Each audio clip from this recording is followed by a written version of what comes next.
Hey everybody, welcome back to Weem Tries. In this episode we are playing Godus. This game just released through early access on Steam. I just picked it up. In fact, I think it was today, right? September 13th. Yeah, I think this came out today through early access. Now, Godus is a god simulation game, and essentially in those you have followers and you want them to do things, but you can't control them directly. Unlike most RTS, you don't highlight these guys and make them do what you want. So that's kind of one of the big features of the god simulation style games. This particular game, Godus, was created by Peter Molyneux, and he created actually a whole bunch of games since like the 80s, starting with Populous, which this one is kind of a nod to that, I guess. This is him going back and saying, you know, hey, let's do Populous again, but obviously better with new technology and everything. It's a different game, but it's a nod to that. But Peter Molyneux also did games like Fable, Black and White. I think there was Warmongers was one of them. So he's done a bunch of games, and I'm sure that most people have played at least one of his games at some point in their lives. So anyway, like I said, this is kind of his latest project. Went through Kickstarter and everything, was successful there. So here we are. Now, I've got my two initial followers, and they're just kind of chipping away within the area that I have influence, and that's kind of this area of color. You can see the land outside, kind of away from them, is black and white. So yeah, I can't do anything out there, but I can, for example, I can take down trees, I could take out this stone. I think they're going to stand here forever chipping away if I don't do something about it. But down on the bottom left of the screen, you'll see 75 there. This is kind of my power. I can use this to do different abilities. Right now we can just sculpt the land, so there's really not much else we can do. And of course we can only sculpt land within our area of influence right here, which is to say I can't do anything. Other than, I suppose right here we do have some layers kind of within reach. You can see I drag these back a little bit. But since they're at the edge of my influence, I can't really do a whole lot of that right now. Now, what we're going to do is we're going to help these guys out. We're going to break the stone. We're going to take down some wood. And in doing that, this leveling meter is going to appear in the top left. And the reason I mention that before I do anything is because we're going to get assaulted with a bunch of windows when I start that. And essentially, another aspect of this game is that you gather cards while you're playing. And these cards are kind of an indication of how far you've been advancing and everything. You don't, as far as I can tell, really actively use the cards. You don't go into your book. You have a book of cards. You don't go in there and take a card and say, I'm going to use this. It's just kind of an indication of how far you've come. And some cards need to be gathered multiple times and used with other ones before you gain a particular advancement. But it all seems automatic so far, at least with how much I've played of the game. So anyway, let's go ahead and do that. We're going to chop down wood, and you'll see I get a +5. So down on the bottom left, we're at 76. We'll do that with the tree here, and we take the stone out. Now, I thought that was going to give me some of the leveling, but it didn't. But it did give us the card here. So this says that they've moved from the wilderness and have started believing in a higher power, aka us. So that's going to open the scrapbook. It's going to kind of explain to us that this is the history of our people. Here's the kind of periods we're going to be able to progress through. I'm not entirely sure if the beta has all of these. I don't think it does yet. I think it goes up to Iron or Imperial, something like that. We flip the page, and we've got some slots for the card. It's going to put the very first one in there. That's cool. We can click it, and we can learn more about it. We can hit I here and get some kind of fluff details. We're going to go ahead and close this out. We do have the leveling meter out there at the top left, so we're at 2 of 3. So we're going to go ahead and close this out. A bunch of empty slots in the book there. So they're going to start to work on their very first structure. Now this is a plot here, this kind of square area they're working within. And our main goal here in the beginning is to basically get a lot more of these made. We want to increase the population. So let's see, they've got that built. We're going to level in a little bit. Let's go ahead and try and move some things around here, though. We'll try to pull some of this land back a little bit if we can. There we go. We got another plot showed up. And we'll take out this stone. This stone is gray, but it does fall within our area, so I can actually do something with that there. And I can't do anything with that stone there. But right now we're getting the indicator, and you can see in the top left that we've got a card. So let's check that out.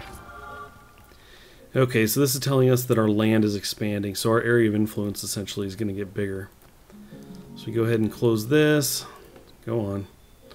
It's going to go right in the slot. And as we come out here, you can see we have a much larger area to work within. Now, there's two kind of icons we're going to see over the buildings here. One is the flag that we just saw, and the flag means that we have a villager, we have one of our followers inside. And if we click on the building, the flag will go away and he'll come out and do some work for us. Now, it does cost us some of the influence in the bottom left, so you don't want to kind of pull everybody out of their buildings. That was a mistake I made in the early part. I thought, oh, flags, I'm just going to click all of you. So all the guys would come out and do stuff, and I'd be like, hey, where all my points go? Well, it cost you some of that power in order to bring them out. So there you go. We just had a flag pop up. So what I've kind of discovered in playing around with this a little bit, I've just kind of experimented a little, is that I want to open up spots like I just did here, a plot of land, and then I want a worker to come out, but I don't need everybody. I can just kind of get one or two people out. So let's see. We can bust up a little bit more stone. We can pull back some land. We want flat areas so that more plots of land appear. So now, as I sculpt, in the bottom left, you'll see I actually use my power to do this. It uses the points down there. So we're going to expand this out a bit. Try to make room for one more plot if possible. Not sure if we'll get that in there. There we go. So we have two. Now, this second icon, I said there was two icons. One being the flag here is an indicator that we have a worker ready. The second is the pink kind of circle, and that actually is our influence, right? So if I click the building, it's going to collect that first. So you do have to go around and click the buildings to make that happen. But now we're going to go ahead and click the flag, have this guy come out and start making some more homes in these plots. We'll try to make a little bit more space here. Maybe we can get another one in. There we go. Okay, so our leveling meter is at 5 of 6. There's kind of a heartbeat sound. If I shut up, you'll hear it, I think. Just a really faint kind of heartbeat sound. I think it does that when you're just about to level, as far as I can tell. So once we level, we'll get another card. Now there's other ways to get cards as well. Let me see if I can see any of the... Okay, so over here, if I zoom in a bit, there's this little shrine thing, and if I click that, I'll actually get a card. But obviously, we have to get our influence out there. There's another one right up here, and in fact, sometimes they're buried. And one of the things they do to kind of indicate that is you'll see these little, it looks like papers or confetti floating around like above the ground. And in those cases, you can actually move back the layer of land like I'm doing here, and reveal those shrines and then click them. But in the meantime, we just kind of leveled, got another card. Looks like our expansion is happening again.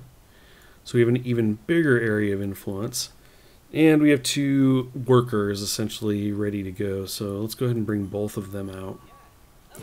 And you can see that costs 5 each, and you can actually make that back by, if I take one tree out, that's 5, and another one's 5. So I'll go through here and kind of double click these down and use them up. Now, from what I've read, you do end up taking, you know, all of the trees and all of the stone. You want that influence, so it does kind of make your area that you're living in look really bland. And one thing I don't know is if you can actually like rebuild any of this stuff. I don't know if you can replant trees later or what. I'm hoping that's the case, because that would just, I don't want to have these kind of large blank areas where I have people trying to survive. That just seems really boring to me. But we'll see. We're gonna spend some time here, take out some of these trees, take out some of the stone, gather our influence, and we'll see if we can expand this area a little bit. Okay, as you can see, we've kind of expanded a bit. I leveled out some of the areas here to make more room for plots.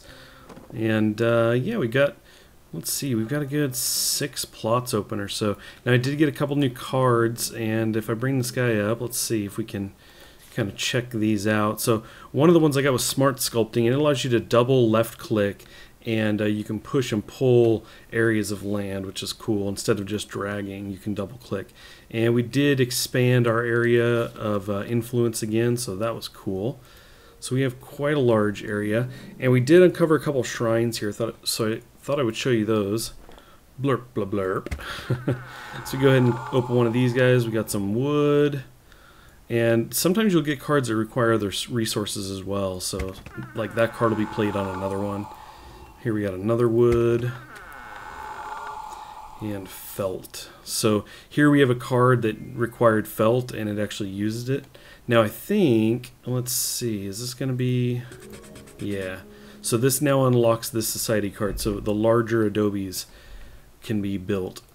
So we're going to go ahead and close this and come out.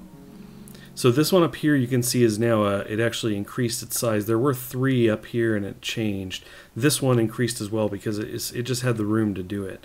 And that's one of the benefits too of keeping your workers inside a bit. If you have them out running around and you have these small plots, they'll build the small plots. But if they're put away, you can actually drag certain areas and try to make areas bigger. So for example, I could come down here. There we go. I moved that rock and it made it bigger. And so now we've got a couple of these larger adobes ready to go. So we'll go ahead and take this guy out. And this guy, since he'll kind of help out. And we'll do one over here. So we'll keep these guys close. Now one of the things I've kind of seen in the game and have read about in the discussions is that basically when you hit a flag and one of your followers comes out, they're kind of on a mission. They want to go do something. So they're going to go build an adobe, or later on you can put down these markers and they'll go to them. And if you put the markers on certain things, they'll perform certain actions. But the thing is, if you have them come out and they don't end up with anything to do, you can click them and it kind of gives you this plus 100. It gives them a little bit of a boost, but you can only do that a couple times per follower. And once you've done that, I think it's twice, eventually if they're still out with nothing to do, they kind of get tired, they sit down. I guess it's like a form of depression. So anyway, they sit down and they eventually will die, and you lose 50 of your influence points when they do that. Now, I'm not exactly sure the mechanics. One of the things about this game, and I saw Peter Molyneux talk about it initially, was he didn't want to have a big tutorial. He didn't want to have a walkthrough that really helped you with a lot of it. He said a big point of the game was finding it out, finding and discovering these things on your own. So I don't know a whole lot about it. I did go try to research some stuff really quick about them being tired, and that seemed like the general idea was that if they come out and they've got nothing to do, they don't automatically go back to their place. And the longer they're out, it's not good for them. They want to go out, complete something, and then come back.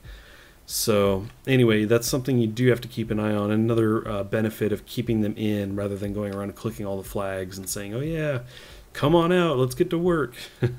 Just kind of use what you need, I think, is the way to go, and go from there. So we've got everybody is away right now. Everybody's kind of put in. And let's see, let's grab this card real quick. Okay, so we got a construction card. So you can see this card actually requires 3 lumber and 1 of the felt. And this says, let's see, permanent structures. Okay. So wooden longhouses. So I guess it's more room and everything, and more belief. There you go. You can see the attributes there. So that'll be possible once we gather some of the resources here. 3 of the timber, I think it is, and 1 of the felt. And we have some of those right now, I believe. Here we go. It's going to bring them in. So 2 there, and I think we've got a felt. Okay, maybe not. Or maybe it was used on something else and I forgot. So anyway, everybody is put away, resting right now. We have no plots of land, no building plots set up, so let's go ahead and do that. We'll kind of drag out some more land here. See if we can get some to show up. Take this out. There we go, there's 1. But if I add more room, there we go. Kind of make it a bigger one. And since we do have some room here still, let's keep going. See if we can do another big one here. Drag this out. And again, I can double click and it'll bring it a layer near me. There it goes. Cool, so we've got a couple big ones there. Let's go ahead and grab the influence from these. And then we'll go ahead and bring out these 2. Let them get to work, and we have another one over there. So we've got 3 of these guys, and yeah, we're going to let them build that, and if we can get our influence out, I'm going to kind of drag you over here.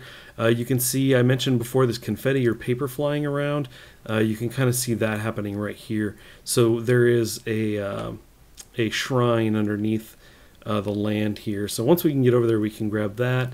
Looks like there's another one here. We have this kind of ruin structure here, so we can actually eventually put down, what do they call it, the totem. So we can place a totem on it and our followers will kind of gather to it. So that'll be cool. And if we follow it again, coming over this way, you can see we'll eventually get off the island and we'll move on to like a larger plot of land. So lots of trees, kind of more ruins up here. There's probably more shrines. They like to be hidden underneath the trees sometimes. So anyway, that's kind of the goal. We're going to be following these islands. But of course, they start small and we can drag them out and make them bigger. So things are always changing. Well, as you can see here, we've kind of taken over this part of the island now. We're pretty well covered and we're ready to move on. Now, the island here wasn't connected to the next one, but I did myself kind of sculpt the land here to make a land bridge over to this part of the island. Now, there's no reason for my workers to come over here. In fact, I've got a plot of land right here, and they're kind of in their homes here, and even if I take them out, they're not wanting to get over this far. So what we're going to do is we are going to now, with a new card that we just got, we can now place a totem. And when you place a totem, it's kind of a waypoint marker, right? And then you can deactivate or activate it. Now, when you place a totem on certain things, your followers will do different things based on where you've put it. And I don't know, what all of these are, what all of those options are. I do know that when I put it on something like this ruins here, they built it up a little bit from what it was. I guess they kind of finished it, and I'm still not clear on what benefit that did, what that did for me. But that's the kind of thing I guess that you're supposed to discover. What happens when you tell them to go to a house. I haven't tried that, for example. Or what happens when you put it on a rock, or any of these kind of things. Put it on a shrine, and have your workers go there. So those are the things we're going to be finding out, or at least I will, over the course of playing this game. I don't know if we'll get that far in this Weem Tries, but let's go ahead and scoop up the influence here. Accidentally double-clicked that, I think. Took a worker out. Not that you double-click, but one click grabs the influence, and then another one would take the flag down. So, okay, so he's working away. What we're going to do is we're going to actually cross over to the island here, and let's see. I think what we'll do is see if we can clear an area enough for a plot. There's a plot, but I might want to try and make it bigger. I think there's advantages to having small plots and large plots, but I don't know. I feel like getting a large plot in here. There we go. So now what we're going to do is we're going to make everybody kind of come over this way. They say everybody, but I think... So we've got the totem selected. We'll go click here. So that does the totem, and it is active right now. So let's see, but no one comes out because they're all in their homes. So as I click these, people will come out and start to head in that direction. Now, really, I'll probably want to leave most of these guys here just to generate my belief, my points here. But I think we'll probably, let's go ahead and take some of these guys out. And what is that, 5 or so? So they're actually going to go all the way over here, and then they're probably going to build up this home there.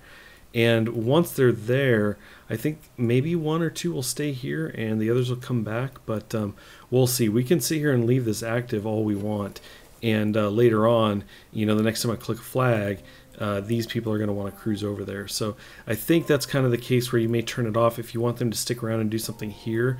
For example, if I expanded the land out, I could put down another plot, and I don't want them running all the way over there, I may turn that off. So these guys just come right out and start working on what's here. Right now, if I click this, I believe he's going to want to go all the way across. Yeah. So that's kind of just to give you an example of a case where you'd want to turn it off. So these guys are doing that. I'm going to go ahead and deactivate this now. Because I have them over there and they're working on this, that's really all I was kind of hoping for. And so they're going to get cranking on that. Now let's see. This is going to... I'm trying to think how long that's going to take to get built. In the meantime, while they work on that, I suppose we can kind of gather stuff. We got a resource card there. That's cool. Clear out some stone and trees. Okay, so now that's done, and we had some kind of walk into here. If I click on it, is it right click? So you can see it has 3 out of 5 people in it. So that's cool. So they're going to rest a bit. The flag will eventually pop up, and then I can have them come out and work on some of the places that, some of the plots that'll have appeared nearby. If I drag this out, for example. Come on. Let's see if we can get like a small one to show up out here. Double click along here. There's one. Okay, so they're still busy though. Now again, we've deactivated. You can see the light here. It's indicating that's where the totem is, but it is deactivated right now. So yeah, we got a whole bunch of influence to gather up over here. Let's get through that. We're doing pretty well for ourselves here. You can see the influence kind of stacking up here as I've been working out in this area. You see we got a couple buildings here. I've cleared out over trees and rocks, and I've got this kind of building here, this ruins, and I thought, you know what, I'm going to drop the totem here so they come work on that, but I thought I would clear out some space first, since if I'm going to be bringing a bunch of people out here, I might as well have other things for them to do once they get here. So we've got a bunch of plots of land out here. Let's go ahead and move the totem here and go ahead and activate it. Now we're going to have to pull some people out, right? So let's come back down here into some of the smaller things. We're going to go ahead and collect the influence here. Belief, I believe, is what it's called. I want to keep calling it influence. But you can see it does a song as you click these. But anyway, we're going to go ahead and click some of these flags here, like here, here, here, some of the smaller ones near this end of the island. Something like that. We'll let all these guys kind of cruise over here. And I could pull some of these guys out as well, but I think we'll leave it at that. Now, our influence now expands beyond the island and does hit the mainland here. And I definitely want to get to this because I have no idea what this is about. Definitely want to check out those ruins. So what we're going to do is, while we have everybody running over here to get working on this part of the island, on this end I'm going to go ahead and drag this back and make sure they can actually make their way up the hill here. They can't make their way up steep cliffs or anything, so we have to make sure that they can get up there. Something like that ought to help.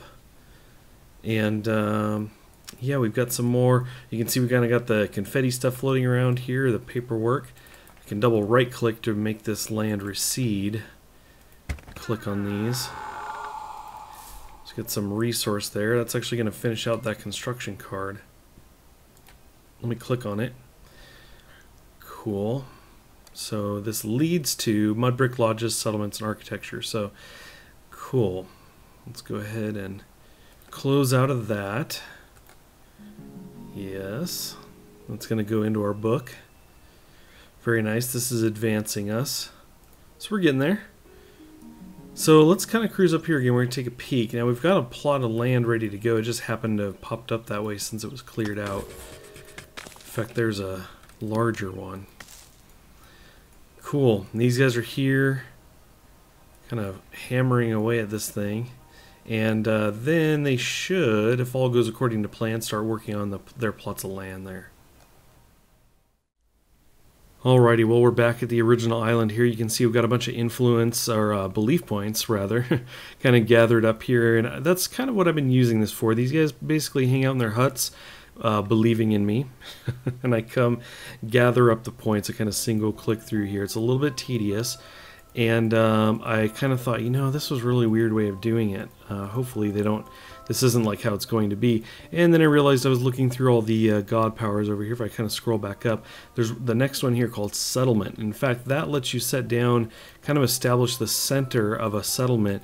And it, in fact, like a magnet, I guess, I'm imagining, kind of sucks in all the belief into one location so you can come click it and get everything all at once. So that'll definitely make things easier here when I can kind of make this a settlement. Now if I kind of move up here to the second island, you can see I didn't expand it a whole lot. We've got a couple new structures here. In fact, we now have cabins. Our followers are building these cabins now that we have that construction card. So these are a little bit better than what we were doing before, these adobe huts. So that's kind of what's going on here. And then what I did was I moved the totem to the mainland and brought up, I kind of cleared out some trees so we had the plots and had them come up here and start building some more cabins up here. Once our area of influence expands, I'll be moving into here, grabbing some of the shrines. Obviously the stone, the wood, things of that nature will be kind of going in there and scooping everything up. Plus it looks like we'll have a lot of room to expand and add a whole lot more homes, a whole lot more cabins. That's kind of the name of the game. You want as much of the belief points as possible, so you just keep spreading out the land and making things flat, trying to get more of your followers to kind of breed and everything. It's a very interesting system. I've checked out a couple videos. They talked about basically having your people here. Your people actually can vary. If I click this, they'll have different looks. These guys may have brown hair. You may run across a civilization that has red hair, for example, and if you mix them, it will combine and create kind of a new race. It's pretty interesting. I don't know if that's fully implemented here yet, or if that's just planned for the future, but kind of a cool concept. So I guess with that said, there really is a lot to this game we're not seeing right now. I've got a whole lot of powers I haven't got to, but we are going to go ahead and wrap this up at this point. Weem Tries is all about me jumping in, giving you my first impression, trying out the game for the first time, for the first 25-30 minutes or so, and we've pretty much reached that. So if I could ask you to leave me a like if you like this video, that would be awesome, and especially if you want to see me do more of this. If you want to see me pick up where I've left off here, maybe in a 2 or 3 episode format, I can do a follow-up Let's Play style, then definitely leave me a like and let me know in the comments that you want to see something like that. So like I said, there's a lot more to see in this game, and we just don't have the time right now, so who knows, maybe we'll pick it up and show you some of that a little bit later. Thanks again for watching, everybody. I appreciate it, and I will catch you next time.